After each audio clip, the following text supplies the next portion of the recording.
Hello, everyone, and welcome to the Launch and Prosper podcast. It's James and Alma Curran here. We run the full service marketing agency, Linchpin Funnels, focusing on delivering recurring revenue machines to you so you don't have to do it yourself. Today, we're going to talk about a topic that is based on a post that we made earlier this week that's really resonated with a bunch of people. And it's super counterintuitive. It is like for the people who are the funnel hackers who are like on the sidelines and they want to be all in, but they're not. They still have a day job. It's like, okay, guess what? That's your advantage, and which flies in the face of what we normally talk about. We're normally like, oh, nothing can happen until you go all in, and it's only when you're all in that you really feel the pressure that you have to make it happen, and that's true. But it's also an advantage, or it can be an advantage for you to start it on the side and build your own thing over time. So that's what we're here to talk about today. Yeah. Well, that's fun to talk about, really, because you and I have forever, as long as I can remember, we've had these ideas. Oh yeah. And remember Recipista? I know there were. I mean, even before that. But remember when Amy and I wanted to have that magazine, or anywhere and everywhere, and you were going to build us a website for it, and which I did. Built a blog. So as long as I can remember, I always wanted to be an entrepreneur, and that's one of those things where I know I shared this in recent podcasts, but I used to think that something was wrong with me because I was watching all these people kind of pick a direction in life and they go, and I'm like, I want to do this, and I want to do that, and I want to do this and that, and I couldn't do anything. I didn't give myself permission to do any of it because I was waiting for the one idea to land. And a couple of decades later, I realized, I can have it all. I can do all those ideas. I am an evolving human. So of course I'm going to have new ideas, because every problem creates a new solution that creates a new problem that creates a new solution, right? So you are always going to evolve. And so the entrepreneurial gene was always there, but I also always had a job, and you always had an entrepreneurial gene. You always had these ideas that you wanted to have. Yeah, I always wanted to do side hustle stuff. We got into Pat Flynn early on, and he has that book of Will It Fly, which is directly directed towards the person who is on the fence and wants to do something and trying to understand whether it'll be successful or not. So yeah, we totally get that. Yeah, so we always had that in us. So, but just because you had, anybody can have ideas, right? It doesn't mean that they're going to act on them. So just because you have ideas doesn't mean it's going to be successful. So I know for us, in our case, what was missing is really role models who may have done it before us. We didn't know anybody.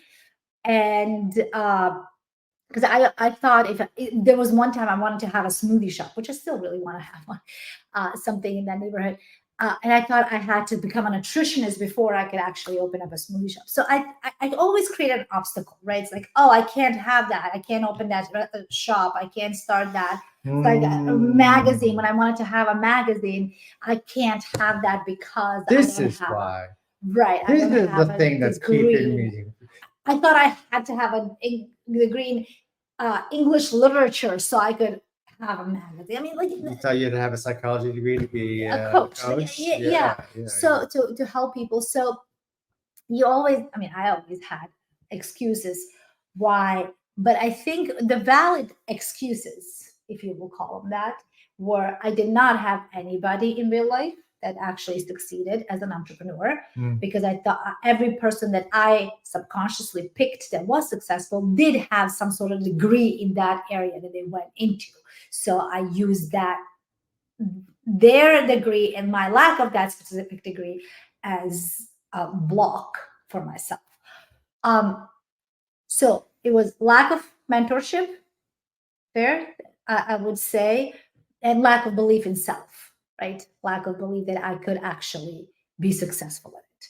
So today, the reason that this resonates is that we have been down this path for a number of years now. And we do get to mentor and coach people who are at the beginning, who still have that 9 to 5 but they also have the support. So Yeah. this is really for those people. Yeah, and we have a group coaching program where people are meeting with us every week, and they're building their stuff, and they've got whatever they got going on. They might be entrepreneurs who are in a brick and mortar looking to get online, or they might have a kind of day job and they're looking to branch out. But either way, it's a blessing. This is the counterintuitive thing. Like, it is risky as hell to start something new without anything underneath you supporting you, and hopefully you have some runway or whatever. But like, it just takes it's like it wreaks havoc on your nervous system, or at least it can, and that might not be for you. You might be at a phase of your life where that you're like, you know what, I don't care, the pain is so great, I'm ready to go forward, and I don't care what it's going to take. But you might also be like, you know what, I want to get there, but I'm pretty comfortable now, and I really don't want to like go through that. It's fine. You can still win with that mindset, as long as you do consistently commit to it. And I think that's the pivotal thing. It was like, okay, yes, you have your day job or your brick and mortar or your whatever, your main gig that's not the thing that you want to be doing. That can eat up all of your time, and it can be the thing that inhibits you from going out there and doing it. So that's like, I guess, one mindset shift that you have to really lean into with this. Do you want to say anything about that specifically, that mindset shift? You Okay. got it. No. Yeah. She's queen of mindset stuff. But there's just risk of like, you know what, I would. You could go and find something to do in your old business, your job or whatever. That could be the reason why you don't spend time on your thing, because it's too hard, and that's the risk. That's the thing you want to avoid when using this technique, I'd say. Yeah, for sure. But you really have to know, do you really want it, right? Why do you want to go on this entrepreneurial journey? Is it because you want the time freedom? Well, guess what? I mean, sure, it does allow you to do to structure things, but there is no time freedom. We're never really free. I know we talked about this not too long ago in some sort of setting. I don't remember what, but James and I haven't been on vacation in years. Like, it just Not a true vacation, no. A true vacation. Yeah, we travel a exactly. lot, but there's no true vacationing. We're never completely removed from things. The goal is to eventually get to that point, but we're just realistically, we can't just unplug. We can't clock out, right? Even now with this storm that we had recently, people who have jobs, they were, they said, you know what, I can't go to work, and they were done for those couple of weeks or however long it took for their job to get electricity, water. We still don't fully have water, but they were done. But for us, we were not. We were done for that weekend, and we were kind of sporadically done for the first 3 days of the week. But we had to go all in. We had to go back in full time. So you're never really unplugged. And so if it's for freedom is not coming for a long time, I think, right?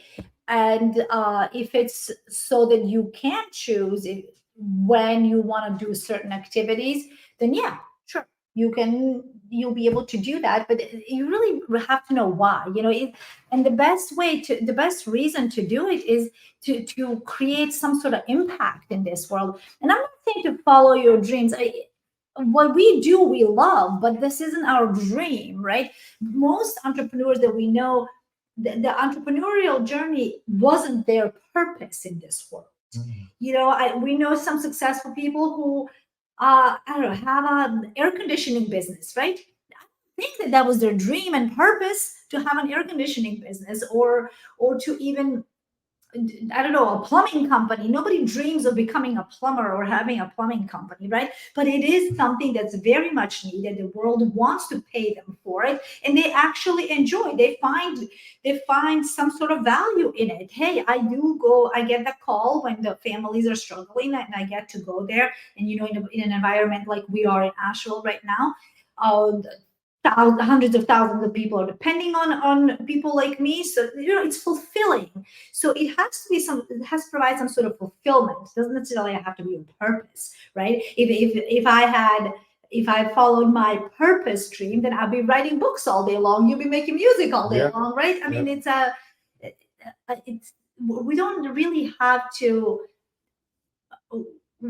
We have to know why we're doing it, but it doesn't have to be this whole like, oh my goodness, this is my dream. It's my purpose for existing. Entrepreneurship just I've never met an entrepreneur who it was their business was the reason for existence. I don't know. No, I agree. I think it usually comes out of a pain that you had that you want to help someone else not feel as deeply or as long. And you realize you can make money by helping someone shortcut the process to get out of pain. With something that you're really good at, right? Yeah.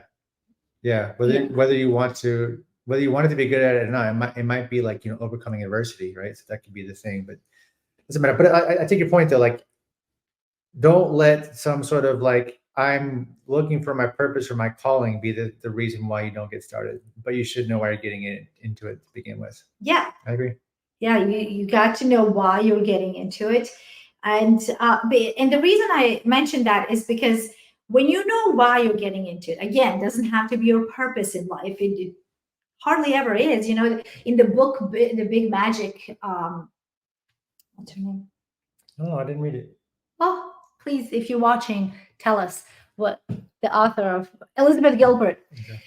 Elizabeth Gilbert says, you shouldn't rely on your dream, on your purpose to pay your bills, right? So because then you're gonna start to build resentment towards it. So your art should not be the reason your vehicle to make money, because you will start building resentment towards your art. And because you have to pay bills, right? You have to do something. So if you're going on this entrepreneurial journey, it has to be impactful. The world needs to want it, right? Because it's hard to have an invention, and the world ends up saying, you know what, I don't need it. We don't want this. Educating the world to want it. It's expensive time wise, and then it costs a lot of money, right? Absolutely. Yeah. And I think that finding that out while you still have a job is really the crux of like, it's like the real value of like figuring it out before jumping all in, because so many pivots happen when you get into this world and you think you've got it, and then you try it, and then you realize that you hate it, or no one's resonating with it and responding to it, or whatever. So the real like opportunity here is to get all of that do-over stuff figured out while you've got steady income coming in, even though it will be after hours or before your family wakes up or whatever. You have to find extra time for it. It doesn't just magically fall out of the sky. Like there's no belief on our part that just do it. Like your life is filled already. Your life was filled before you picked up Expert Secrets or .com Secrets. So you do have to find some extra time for it. But by being consistent with that extra time and putting out marketing messages, creating a new social media profile and putting stuff out there and doing the Dream 100 thing, you get all those data points, or just call them failures, done and out of the way early before you really need to get it figured out. Because what can happen is if you do jump all in, you could just burn a bunch of money. You could end up doing something that isn't really aligned with your vision and values for the sake of making money. It can get weird. So it really is a blessing and an advantage to figure this out while you still have the regular money coming in. You just gotta stay on it. You just gotta stay on it, and that's the reason I brought that up. What I brought up at the beginning is that you can have all these ideas, but if you are living, or if you have that safety of your job, you can let all these ideas just kind of like go through your head, and I can't, I don't know that I should, right? You have a million excuses.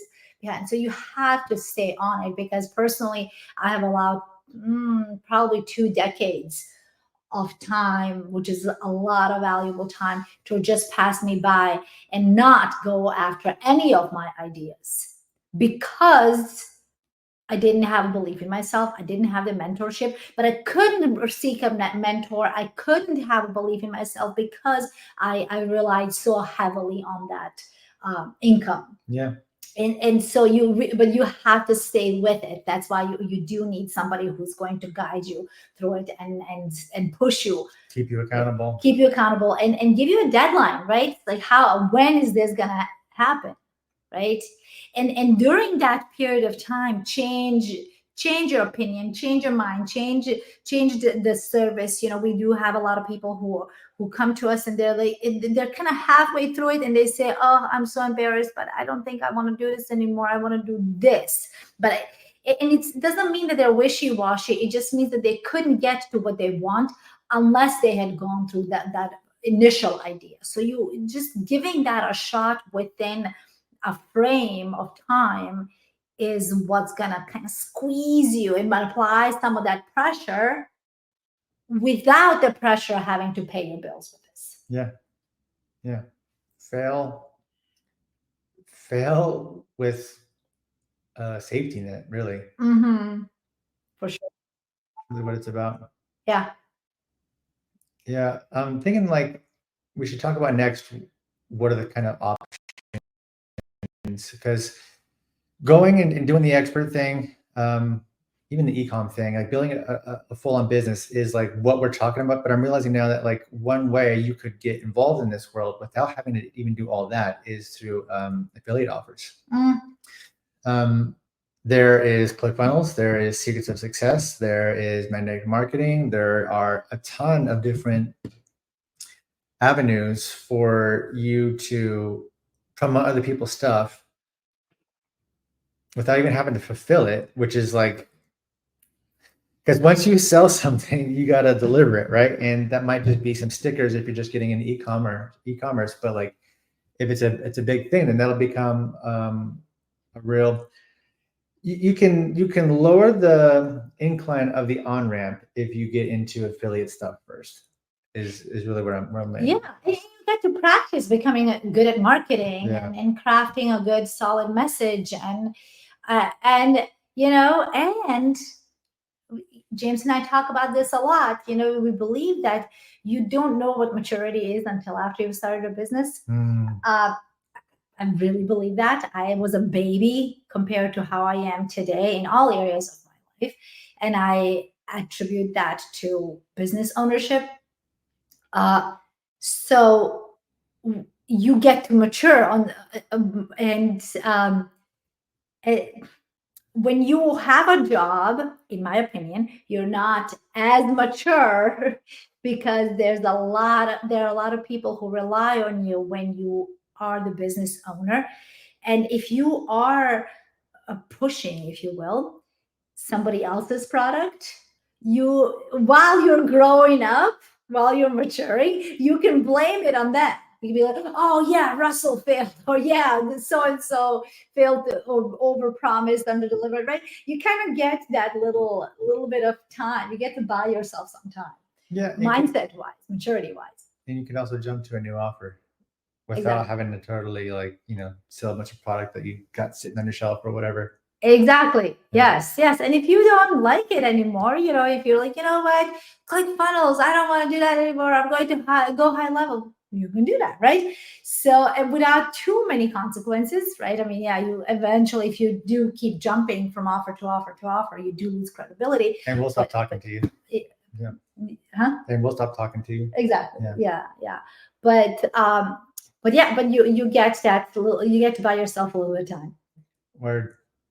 Okay. Cool. So this is to empower all the people that are out there that are showing up to other people's lives. Maybe you're watching this right now and you're just consuming a lot of content, but not taking a lot of action. This is a side road. It's not like the main super highway. This is like a side road. And it's a little bit more windy and you have to drive at a slower speed. But you'll still get there. And you'll get there in your super solid like SUV. You don't have to worry about some sort of like used beat up pickup truck that you have to use because it's all you could afford because you're out there on your own. You can go steadily, safely, Just take a little bit longer and still arrive there. And the earlier you get on it, the earlier you get to win. Yeah, and really, like I said at the beginning, you got to you. The main reason I didn't get on this train earlier is because I did not surround myself with people who were on this train.